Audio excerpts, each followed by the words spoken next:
Hello everyone, I am back once again, and Happy New Year. As you can see, I'm actually going to be showcasing another Pokemon Wi-Fi match, but not for Brilliant Diamond and Shining Pearl as I personally expected, but rather for Pokemon Sword and Shield, which is actually kind of insane considering the entirety of last year. I was not able to see anybody look for a Sword and Shield Wi-Fi match, so it's just like, damn.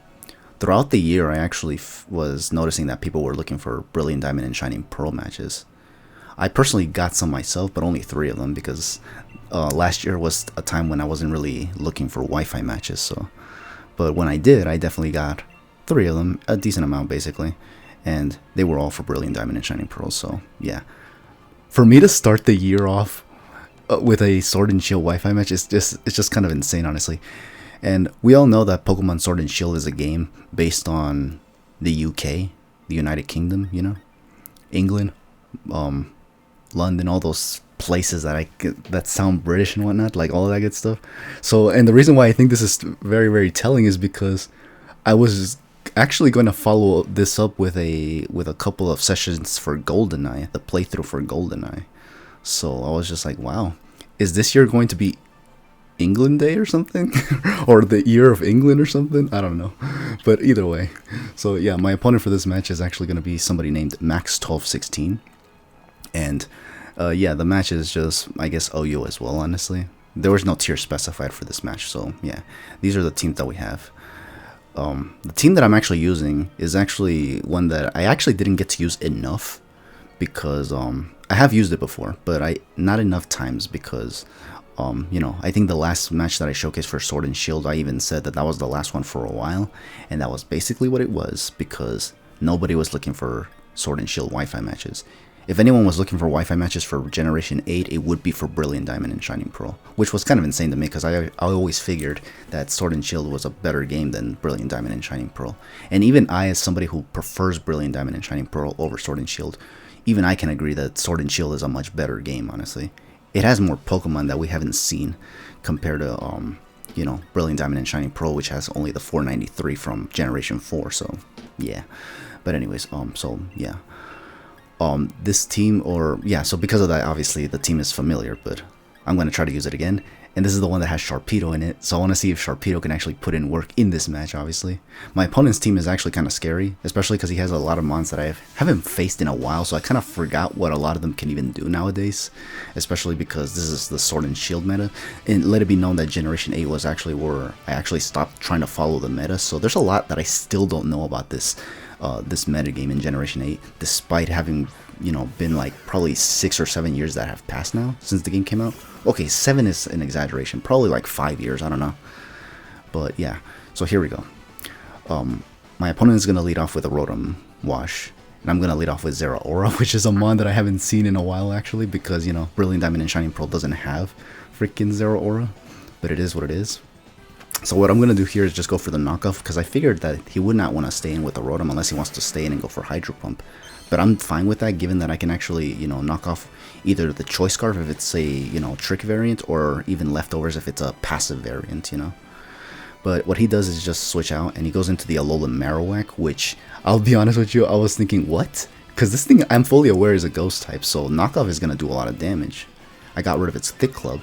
But it was right here that I realized, oh, this is why he sent it in, because he was probably expecting the Plasma Fist on the Rotom, which would make sense because it does a lot of damage on Rotom.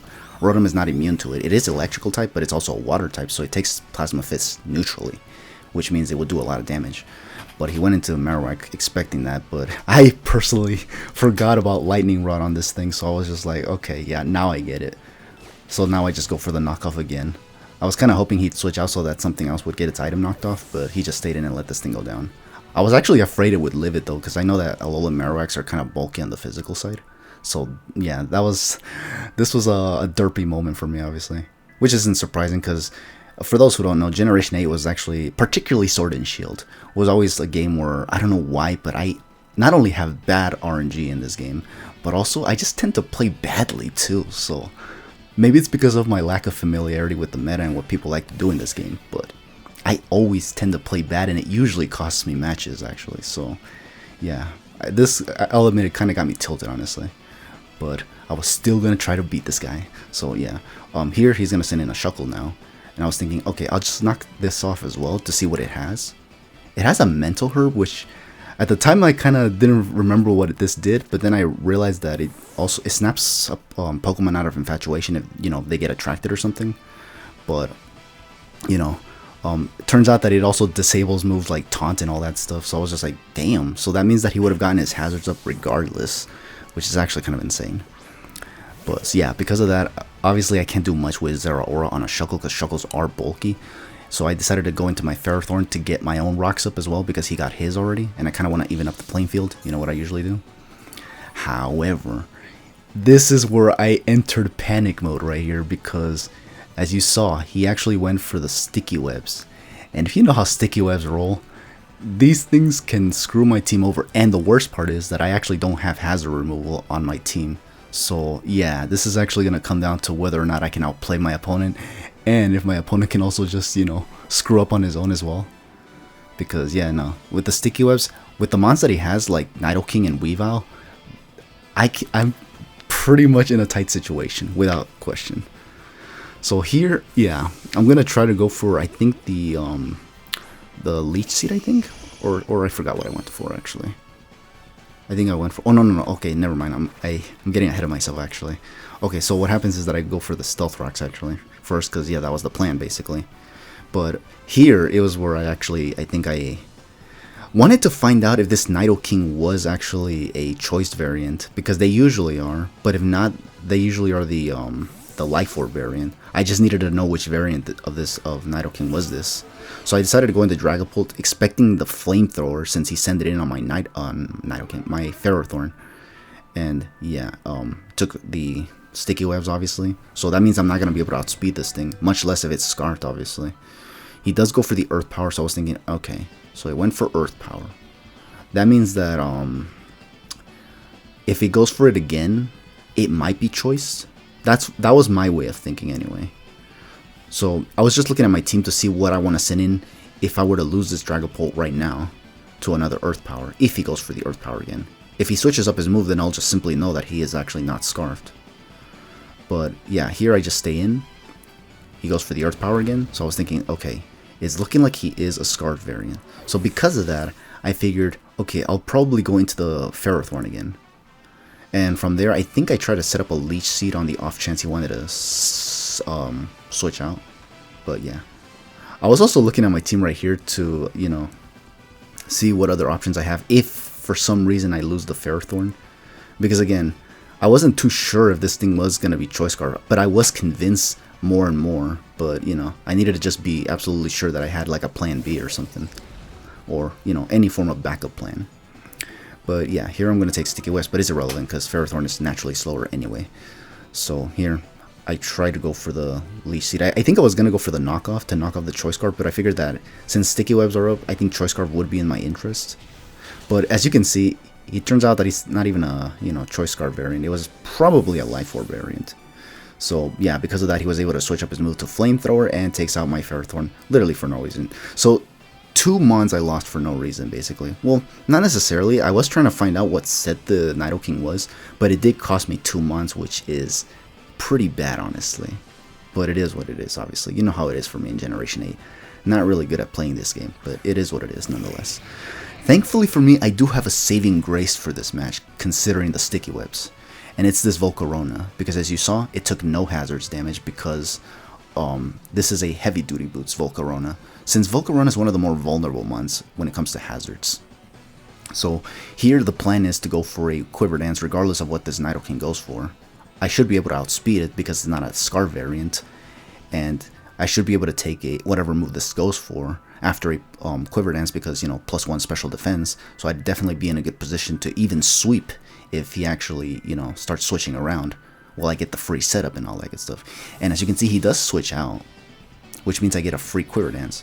However, he does go into the Shuckle, which does take rocks damage, but these things are still infinitely bulky, especially if HP was invested for this thing.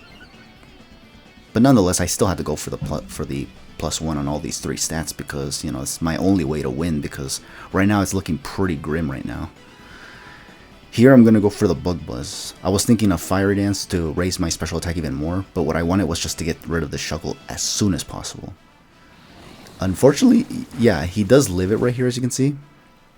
And he's going to go for the Encore, so I wanted to go for the Fiery Dance if he were to survive this. But now, because he went for Encore, now I cannot. So, yeah, I'm pretty much in a tight situation because of that. Again, because with the Fiery Dance, I could have actually probably even taken out the Nidoking entirely. But now, since I'm locked into Bug Buzz, now I have to go for this, and Nidoking resists the Bug Buzz, so yeah, again. My opponent is kind of outplaying me a little bit, but he's also getting carried by the RNG a little bit, thanks to the fact that... Actually, wait a minute, no, there was no RNG factoring in so far yet. No, never mind, I take back what I said. My opponent is just straight up outplaying me here in this portion of the match. He is going to get lucky later on here, you're going to see in a bit right now, but yeah. Okay, so here comes the Nidoking, and I was hoping that even though it resists Bug Buzz, I was hoping that at +1 I'd be able to at least 2-hit KO this thing, and like maybe take it out either right away after he goes for whatever attack he goes for, or I can just, you know, take it out later if he chooses to switch it out. He does go for the Sludge Wave. Unfortunately for me, here's where he gets lucky. He gets a critical hit, which is huge because if I had not gotten crit right here, I would have won the match. But because he got the crit, obviously, not only is he going to switch out and sack the Rotom, but I'm probably going to lose the Volcarona to Weavile if it has Ice Shard. Because if it doesn't, then obviously it wouldn't matter, and I'd still be able to get the sweep regardless. But right now, like, I'm honestly convinced that this Weavile does have Ice Shard. Most Weaviles have Ice Shard, honestly. Even if it's one of the fastest mons in the game, it still usually has Ice Shards, you know, just as a priority move in case worst comes to worst, you know. And I was personally convinced. But anyways, here, yeah, he sent in the Rotom. I went for the Bug Buzz on this. My Encore ended, so I could finally switch up my move. I decided to go into... I decided to go for the Giga Drain, basically, so that I could get some HP back, and hopefully could live the Ice Shard from this Weavile, which, as you can see right now, he's going to go for that right now. As soon as he sent in Weavile, that's when I was just like, yeah, because I was kind of hoping, too, that he wouldn't have the Ice Shard, but yeah, nah, who am I kidding? He definitely has it, and unfortunately for me, it was enough to take out my Volcarona, so I was like, damn. All because of that crit, honestly. Like, I'm telling you, in this game... Like, the RNG most of the time favors my opponents in a lot of situations. It's kind of insane, honestly. Like, even right now in 2025, the RNG is still screwing me over in the worst ways possible. But to be fair, I did lose 2 months prior to this because of, you know, because my opponent was kind of outplaying me. Had the Sticky Webs idea, which, I'll be honest with you, I kind of forgot that even exists because not a whole lot of people go for Sticky Webs these days. Like, in my past several Brilliant Diamond and Shining Pearl matches, I don't think anyone has ever gone for Sticky Webs, so... Yeah, I kind of just forgot about Sticky Webs altogether, so as you can see right now it's biting me in the rear end, which is kind of insane. I was just like, yeah, it was a tight situation for me. But yeah, anyways, after looking at my team for a while, I actually decided to go into Sylveon, because Sylveon it doesn't resist Weavile, but it can take hits fairly well. The only thing I have to worry about is that he goes for Ice Shard or not Ice Shard, Icicle Crash, and flinches me, because if he flinches me here, I lose, like, without a doubt, no question about it. However, he's not going to actually risk going for the flinch, honestly, with Icicle Crash, or even Poison Jab if he has that, or if he's Choice Banded and is locked to Ice Shard, then yeah, I guess the switch does make sense, because he's going to go into Alakazam right here, and he is going to take a Hyper Voice to the face, and doesn't appreciate it. But it's a 2-hit KO for me, so this is actually good. However, I anticipate some form of attack from this Alakazam, so I was debating on whether or not I wanted to go for Wish. The problem, however, was that he could go for Substitute or even Calm Mind, and I think it's worse for me if he goes for Calm Mind, because then that means he'll be able to take the Hyper Voices much better. And even worse, if he has Recover, then I might just get the ass whooping of a lifetime, and do I really want that? I don't think so. So obviously, yeah, all of that was stuff I considered basically, but nonetheless, I think I do actually end up going for the Wish nonetheless, because yeah, I mean, what I want to do is actually take an attack, and then if he goes for another one, I heal up with the Wish, and then, you know, continue to attack the Alakazam, and by the end of the turn, I'll be fully recovered, and then from there, I can, you know, take whatever attack Weavile wants to go for. And thankfully for me, I still have the Zeraora. So if he tries to send in the Nidoking or something, I'll just sack Zeraora, which would be good for me. Okay, now here, thankfully for me, my opponent actually got greedy after I went for the Wish. He went for Nasty Plot. I'm guessing he thought I was going to go for Protect, but I was just like, nah, because I got nothing to lose. So I was just like, yeah, I'll just go for the Hyper Voice. And thankfully, yeah, I took no damage. My Sylveon's at full HP, and now I can actually, you know, take out the Alakazam and see what he wants to send in now. He is going to send out the Nidoking, which, you know, was what I was expecting. And I believe he's going to take some Rocks damage. However, like I said earlier, I do have the Zeraora right here, which I wanted to be absolutely sure it was the right play for me to actually, you know, win the whole match. But it was. It definitely was. And you're going to see why right now. So, obviously, I need the Sylveon for Weavile. On the off chance Sharpedo cannot take care of Nidoking and the Weavile. Or maybe, well, I'm personally convinced it can take out the Nidoking. I just wasn't sure about the Weavile yet. Because, yeah, I don't know if you saw earlier, but, or, I don't know. But let it be known that Sharpedo, this variant of Sharpedo that I have, not only is Adamant nature, but also has the Aqua Jet. And it's Life Orb. So, yeah, you can kind of imagine why I believe that Sharpedo will definitely be able to take care of the Nidoking. And if he switches Weavile out to prevent Nidoking from taking damage, Weavile's going to take Rocks damage. And I'm just going to finish it off with another Aqua Jet, if it lives, you know, after the Rocks and all that good stuff. So, yeah, Sharpedo's going to take out this Nidoking, and his last mon is the Weavile. I will be honest with you, I was personally afraid that the Weavile will be able to survive the Aqua Jet from Sharpedo, even if it's Adamant and Life Orb and Stab, because Sharpedo is, you know, well, I always underestimate Sharpedo's power. I'll be honest with you. I always never seem to have faith in him, just because I always have a hard time putting in work with the mon. And worst comes to worst, like if he actually survived the Aqua Jet here, that means he has a chance to possibly flinch my Sylveon with Icicle Crash, and then I could lose the match like that, honestly. And that would have just been a real heartbreaker. Thankfully for me, the Aqua Jet was enough to finish off the Weavile, which is amazing because once again, I win a match with Sharpedo. And in fact, because Sharpedo took out 2 mons here, as opposed to 1 just to finish off the match, it's basically a mini Sharpedo sweep here. It was a late game sweep kind of. But it was only for 2 months, not 3 like it would have been in other games like Generation 6 and whatnot, or 7. But yeah, so the fact that I actually started the new year with a late game Sharpedo sweep in Pokemon Sword and Shield, this is just kind of insane on so many levels. Because if I were to do a Sharpedo sweep, I would have expected it to have done it in Brilliant Diamond and Shining Pearl. But it was in Sword and Shield of all games, which was something I was not expected. So this match was kind of full of surprises, honestly. There's also just the fact that I didn't expect to win this match after this guy got the sticky webs off and critted my Volcarona. I was very close to making some misplays here and there too, so I was just like, damn. Despite all that, I was able to go against all odds and still win the match. You already know how my luck is in Generation 8 as well, so I was just thinking, if this RNG favored my opponent, it's going to probably go a long way for him, and he's going to definitely win the match. But thankfully, it wasn't the case. So yeah, so the reason why I wanted to showcase this match was because this was in fact the first thing I did to start the new year, 2025. Was that I actually was looking for Wi-Fi matches. I did say that I won a battle in Generation 8, so obviously Sword and Shield was an option. I personally wasn't expecting it though. I was actually expecting somebody to want to battle me in Brilliant Diamond and Shining Pearl, so I was just like, yeah, that's probably what I'm gonna get. So when I heard somebody say, I'll battle in Sword and Shield, and I'm like, are you for real? Yeah, and obviously here we are, obviously. This is where the match comes in. But as you can see, it was a pretty close match, so this was actually a pretty nice way to start the year, actually, with a nice Pokemon Wi-Fi matches. I don't know if I'll be able to do more for Sword and Shield, but just know that I'm always open to it, obviously, because I'm still not sold on Scarlet and Violet. It's 2025, but I'm still not sold on those games. Those games are still crap, in my opinion, and I'm gonna sustain that till Pokemon Z8 comes out. So yeah.